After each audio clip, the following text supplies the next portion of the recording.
안녕하세요. 경매톡톡입니다. 요즘과 같은 부동산 시장이라고 한다면 반값 아파트가 새삼스러운 일도 아닐 거예요. 하지만 비록 최저가는 반값에 시작을 한다 하더라도 실질적인 낙찰가는 사실 그보다는 높은 가격, 즉 60% 선에서 결정이 되지 않을까 판단을 하고 있습니다. 하지만 진짜 반값 아파트가 있다라고 한다면 여러분들은 어떤 선택을 하시겠습니까? 사건 번호 2022 타경 14번이고요. 인천시 서구 가정동에 위치한 하나 아파트입니다. 토지 건물 일괄 매각 조건이고 건물 면적은 56제곱미터로 분양 평수로 따지면 25평, 26평 정도 되는 그러한 물건입니다. 최초 감정가는 2억 1,800만 원이고 현재 1억 682만 원부터 시작하는 물건입니다. 현재 2회가 유찰이 되어서 감정가 대비 49%에서 시작하는 물건이고요. 문제가 되는 권리는 없습니다. 임차인 또한 존재하지 않고요. 물건 자체로는 굉장히 깨끗한 물건이다 라는 부분 말씀드릴 수 있을 것 같습니다. 해당 아파트는 하나 아파트 2단지인데 불과 2, 3주 전에 1단지 아파트가 낙찰이 됐는데 역시 해당 물건도 2회 유찰이 되고 3회차 때 낙찰자를 만났었는데 당시에 낙찰금은 감정가 대비해서 딱 50% 선에서 낙찰을 받았던 낙찰자가 계십니다.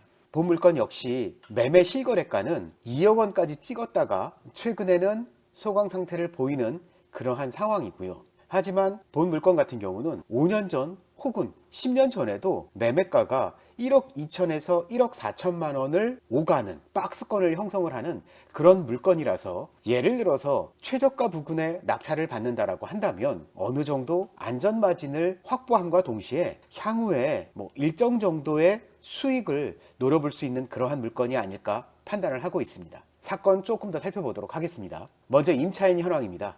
임차인은 존재를 하지 않고요. 현재 채무자가 거주를 하고 있는 것으로 추측이 됩니다.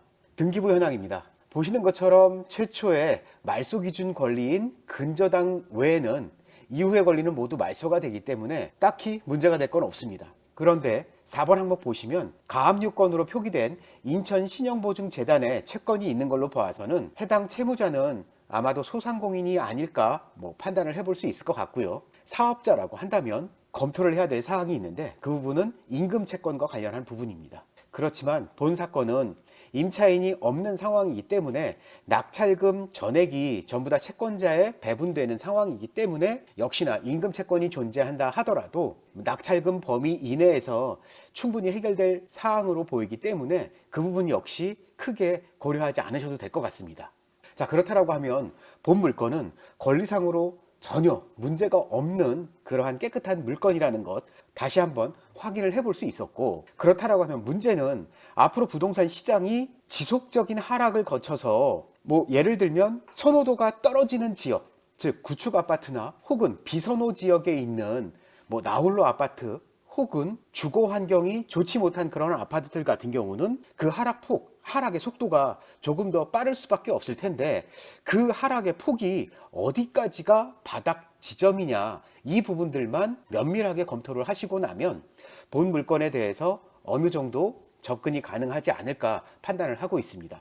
경매톡톡 입장에서는 본 물건 같은 경우라고 한다면 1억 1천만 원 밑으로, 즉 감정가 대비해서 50% 아래로 물건을 확보를 할 수 있는 기회가 주어진다라고 하면 본 물건의 전세 시세를 놓고 보더라도 충분히 승산 있는 싸움이 되지 않을까라는 차원에서 오늘 영상을 좀 준비를 해봤습니다. 앞으로 부동산 시장이 더 큰 하락 장세에 진입할 수도 있습니다. 하지만 본 물건같이 2020년, 21년 코로나 팬데믹 이후에 급격한 상승을 이뤘음에도 불구하고 해당 아파트는 사실 그 상승의 그 과실을 따먹은 상황이 아닙니다. 물론 상승을 하기는 했죠. 1억 5천, 1억 4천이던 시세가 2억까지 상승을 했기 때문에 그 상승 역시 무시할 수 없는 큰 상승이었다는 점은 반론의 여지가 없습니다. 하지만 여타 아파트의 상승률만큼 상승의 폭이 있지 않았기 때문에 하락의 폭 역시 다른 아파트에 비해서 조금 낮지 않을까, 그러한 차원에서 오늘 영상을 좀 준비를 해봤습니다. 혹시라도 본 물건에 관심을 갖고 계신 분들이라고 한다면 조금 더 시세를 면밀하게 분석을 하시고 굳이 지금이 아니라도 크게 문제는 안 될 것 같습니다. 왜냐?